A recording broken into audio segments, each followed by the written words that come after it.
Oke.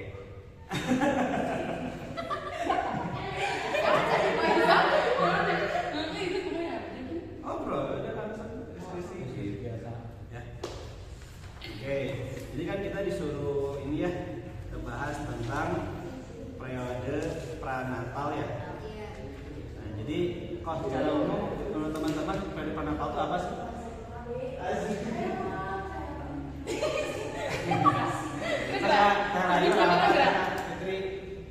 Ciranti apa periode pranatal?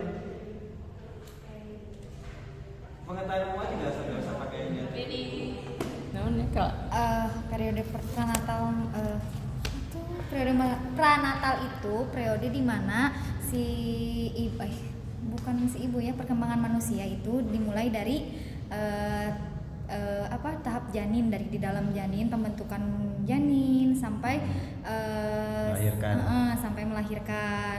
Oke, jadi kehidupan sebelum lahir, pralahir sebelum lahir lah ya gitu.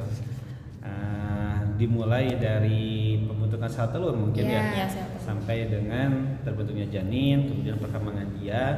Berarti kalau seperti itu masa pranatal ini termasuk relatif singkat dalam periode kehidupan manusia, ya kan?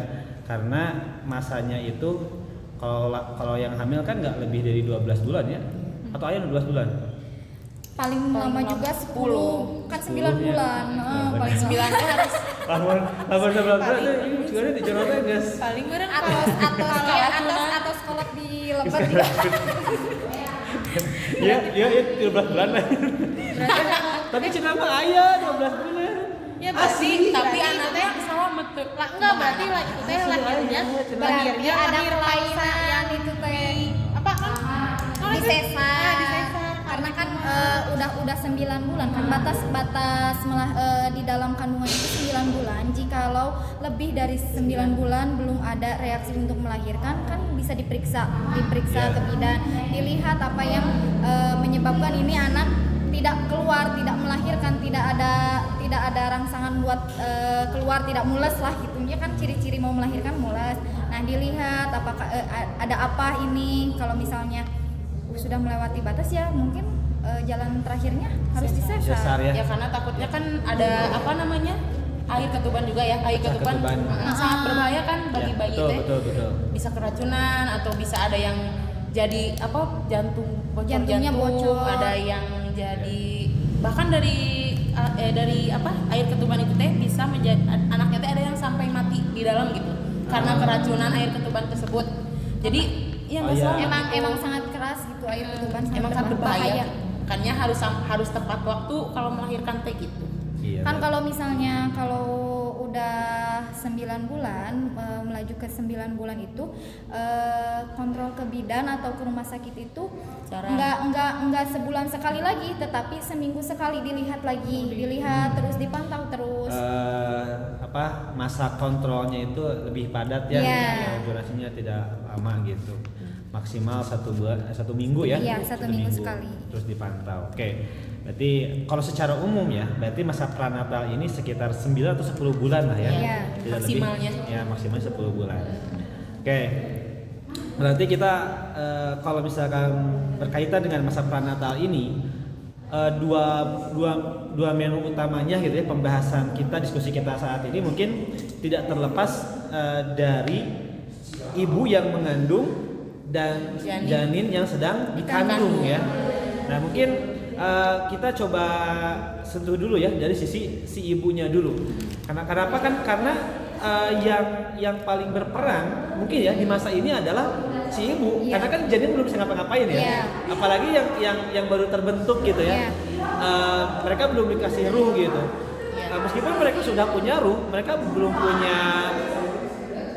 punya kemampuan untuk bertindak, untuk berlaku gitu kan, untuk memutuskan. Jadi segala sesuatunya itu masih sangat disupport oleh si ibunya itu loh yang sedang mengandung.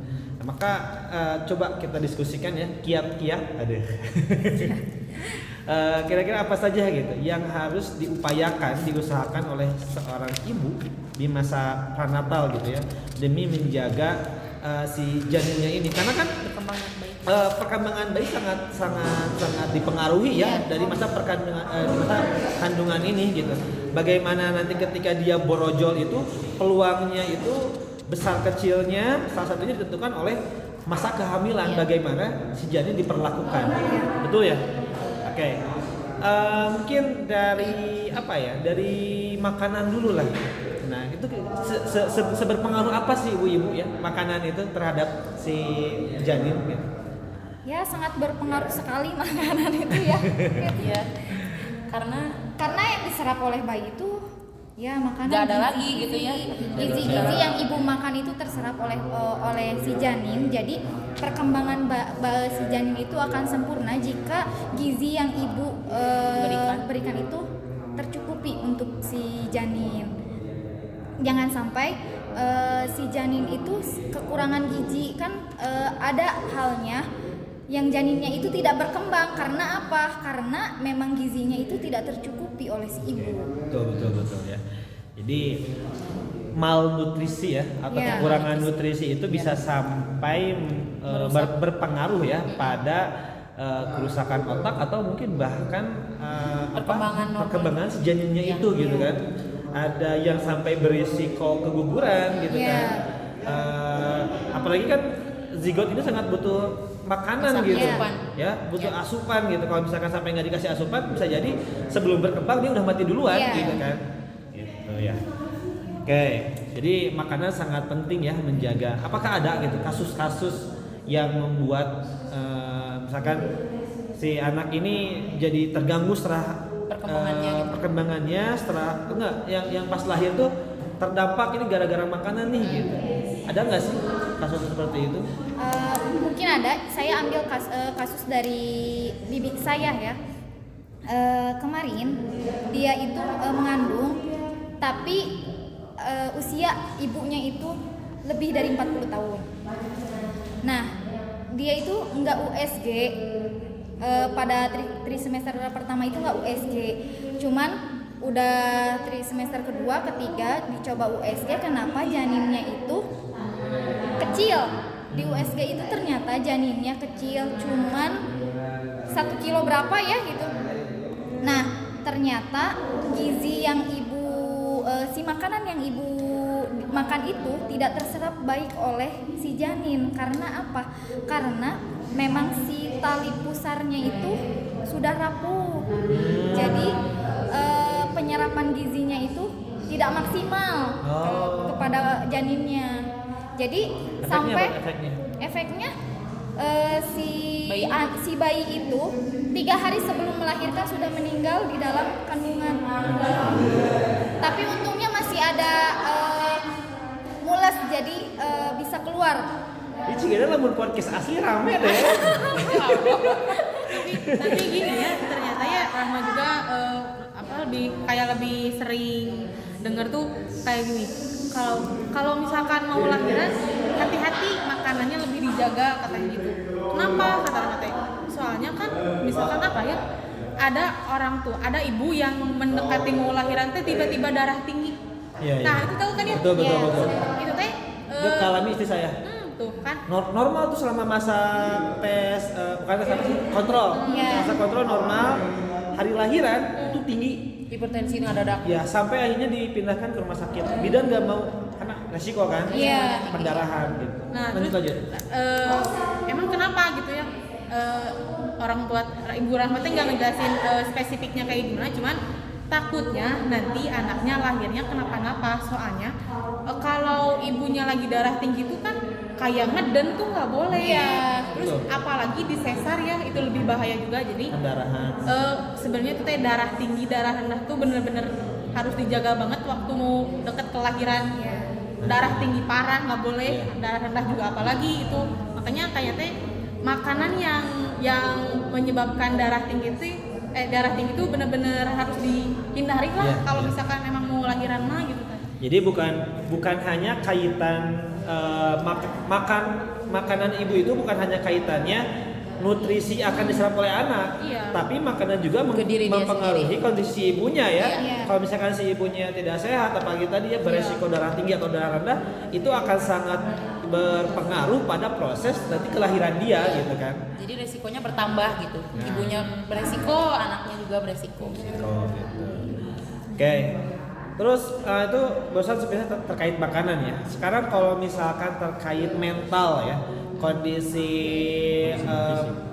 mental seorang ibu gitu, apakah ada pengaruh gitu pada janin yang sedang dia kandung? Ada nggak kira-kira? Pastinya ada. Kan kalau orang tua bilang ya, kalau yang hamil itu nggak boleh stres ya. Yang harus stres. Gitu. Kalau stres, ibunya stres kan. Kalau ada yang bilang juga kalau ibunya sedih, pasti ke janinnya juga ikut sedih gitu kan. Jadi gimana ya? Tapi iya sih. Jadi kayaknya kan kayak stres itu nggak selalu dipicu oleh hal-hal yang misalkan dia kecewa oleh sesuatu gitu. Yeah. Atau misalkan dia dalam kondisi yang tidak menginginkan kehamilan itu gitu. Yeah. Nah, kita tidak berbicara dulu ke sana lah. Tapi kayak misalkan si ibu itu terlalu lelah gitu kan, kemudian dia stres dengan pekerjaannya, itu kan beresiko mengancam janinnya. Seperti bisa menyebabkan lahir lebih cepat. Nah, konsekuensinya selain sebelum keguguran, anaknya tuh bukan abnormal, prematur. Abnormal matu warung ya salah. prematur. Anaknya prematur gitu kan. Kalau misalkan lahir lebih cepat gitu. Nah, lebih parahnya lagi ya tadi gitu bisa juga menyebabkan keguguran, benar kan? Kalau misalkan kayak terlalu lelah, dia terlalu stres gitu.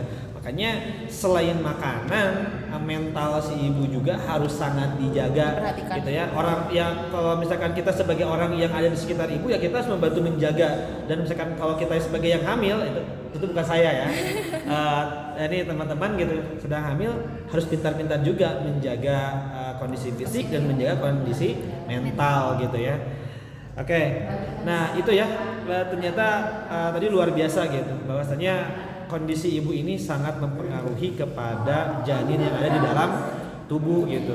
Ya selain tadi ya perkembangannya apakah anak tersebut secara fisik normal atau tidak, kemudian dari segi perkembangan otaknya pun itu juga sama ya sangat dipengaruhi apalagi oleh gizi-gizi dan kayak makanan-makanan junk food kan itu di banyak kasus yang karena ibunya terlalu banyak mengkonsumsi junk food gitu kan itu mempengaruhi resiko ke anak. Ya beresiko anaknya itu ketika lahir dalam kondisi yang tidak seperti anak normal. iya gitu entah itu gitu.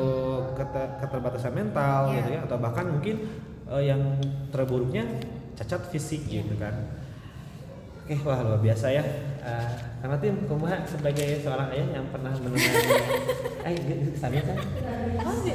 Jadi sebelum budak kan eta. Belum atuh. Gila nyeun tuh. Hah? Acara ya kayaknya. Oke. Nah, seperti itu Kang Atim ya. Kang Atim juga akan menjadi ayah ya. Nah, seperti ini menjadi pelajaran juga untuk kita semua. Saya juga baru satu sih gitu. Udah banget. Mau nambah 5 Udah lagi. udah ada rencana. Oke. Ada lagi? Nah, ada juga yang mempengaruhi perkembangan fisik anak itu di usia ibu ya. Malahan sekarang kan tidak boleh ya dilarang kalau ibu hamil di atas usia 40 tahun ya teh ya. 40 tahun. Nah, jadi di masa itu kan ibu mau mengalami menopause ya. Kalau ibu-ibu kan akan mengalami menopause. Jadi menjelang menopause di umur itu teh. Jadi para wanita itu seringkali mengalami gangguan jadi para wanita itu sering sekali mengalami gangguan endokrin atau yang memperlambat perkembangan embrio dan janin. Jadi menimbulkan ketidakaturan perkembangannya gitu. Nah, malah ada kasusnya yang jadi anaknya teh Down syndrome. Down syndrome. Jadi terjadi Down syndrome atau pembentukan jantung yang salah dan hidrosepalus. Ya, jadi dari umur pun nggak cuma makanan, nggak cuma mental, tapi dari umur pun sekarang harus dijaga gitu. Jadi maksimal lah ibu-ibu teh untuk hamil teh 40 tahun gitu ya. Jangan sampai melebihi umur itu karena sangat rentan gitu resikonya Ya, banyak ininya gitu. Mungkin tergantung fisik si ibunya juga Ya, ya. bisa jadi. Kalau misalkan kan kalau kita lihat artis Korea gitu, 40 tahun itu sih 20 tahunan gitu. Itu kan tuhnya mereka ya, berarti mereka masih di usia-usia Iya, yang ini. Bahkan atau mungkin bahkan mereka can pernah ngelahirkan Tapi gitu mual kan. jika namun di Korea mah. Oh, mual. Mual hamil untuk 40 tahun mual. Nah, ada limun. Jika nama. Kayaknya sih di Eta mah masalah depopulasi ya. Eta Ya. bahasan lain. Ya, kita Tapi back to Amu Zaki topic. kumaha kalau begini, kan itu dibatasi ya. Kehamilan itu sampai 40 tahun, bukan dibatasi kalau bisa hamil itu tidak boleh lebih dari 40 tahun. Tetapi bagaimana kalau misalnya si hamilnya itu 15 tahun? di bawah umur. Di bawah umur, Justru ini di bawah umur ya. Ini bagaimana? Nya. Kumaha kepikiran eta mah saya mah kali tapi eta tak kepikiran. Iya Ya, ada. Cuman kayak ke perkembangan anaknya gimana? Iya. Soalnya kan yang di bawah umur juga buat dia sendiri juga Dia butuh sudah siap perkembangan. mentalnya apa belum? Tadi Gitu. di kampung saya ada kayak gitu. Yang apa? Di bawah umur. Hamil Hamil. di Di bawah umur. di bawah umur. Tapi tentang si anak teh belum berkembang. Soalnya kan si ibunya kan belum dewasa.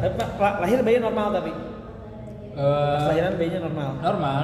Tapi Amu Zaki kebanyakan kalau misalnya anak di bawah umur hamil, dia itu tidak temikir kemana-mana gitu. Jadi Iya. brol weh. Betul. Iya.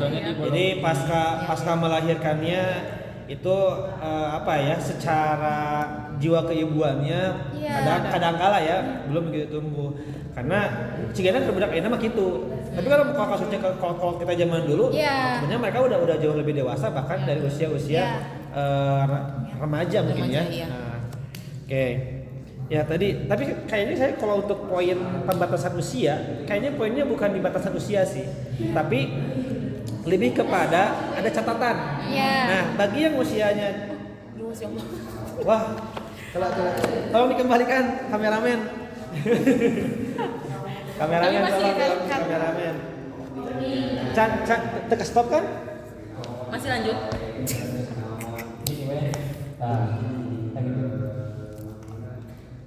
Coba ke halaman dulu. Wah, enggak aman. Oke, lanjut. Oke, baik lagi Bu Intan.